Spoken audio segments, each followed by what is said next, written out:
అమర గాయకుడు మహమ్మద్ రఫీ విశ్వవిఖ్యాత గాయకుడని సాహితీ భారతి అధ్యక్షులు రావూరి నరసింహవర్మ ప్రశంసించారు. బాపట్లలో సాహితీ భారతి ఆధ్వర్యంలో జరిగిన మహమ్మద్ రఫీ 99వ జయంతి సభకి రావూరి నరసింహవర్మ అధ్యక్షత వహించారు.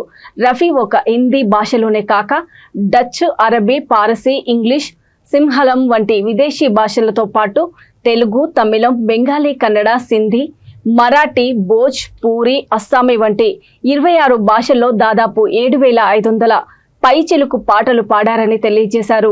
ఈ సభకు ముఖ్య అతిథిగా విచ్చేసిన ప్రజాకవి, వైద్య విద్వాన్ డాక్టర్ ఎస్ శ్రీనివాస్ మాట్లాడుతూ మహమ్మద్ రఫీ పద్మశ్రీ అవార్డుతో పాటు 6 ఫిల్మ్ఫేర్ అవార్డులు, ఒక జాతీయ చలనచిత్ర award, best singer of the millennium award వంటి ఎన్నో బహుమతులతో సత్కరింపబడ్డారన్నారు.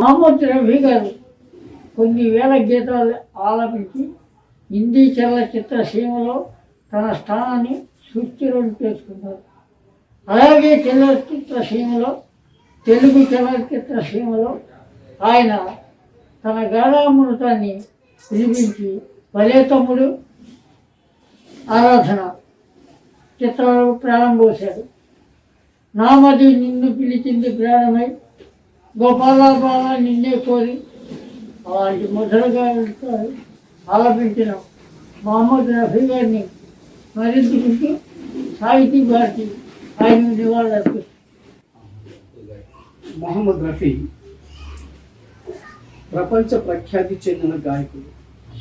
వారు ఒక హిందీలోనే కాక డచ్, ఇంగ్లీషు, అరబీ, ఫారసీ, ఇక భారతదేశానికి సంబంధించిన హిందీ, తెలుగు, మరాఠీ, బెంగాలీ, అస్సామీ, ఒడియా, కన్నడం, తుళు ఇలాంటి దాదాపు 26 భాషల్లో 7,500 పైచిలుకు పాటలు పాడారు. వారు కవి భావానికి అనుగుణంగా వారు తమ గాత్రాన్ని మలుచుకుంటూ ఉండేవారు. అదేవిధంగా నటుని యొక్క అభినయానికి అనుగుణంగా వారు పాట పాడుతూ ఉండేవారు. తెలుగులో కూడా ఎన్నో పాటలు పాడారు. తిరుపతి వెంకటేశ్వర మహత్యం, తల్లా పెళ్ళామ, భలే తమ్ముడు, ఆరాధన, అక్బర్, సలీం, అన్నాల్కని ఇటువంటి సినిమాల్లో కూడా వారు పాటలు పాడి తెలుగు ప్రేక్షకులను కూడా వారు ఆరాధించారు. వారికి 6 ఫిల్మ్ఫేర్ అవార్డులు వచ్చాయి. పద్మశ్రీ అవార్డు కూడా లభించింది. బెస్ట్ సింగర్ ఆఫ్ మిలీనియం అనే అవార్డు కూడా వారికి లభించింది. రఫీ గారు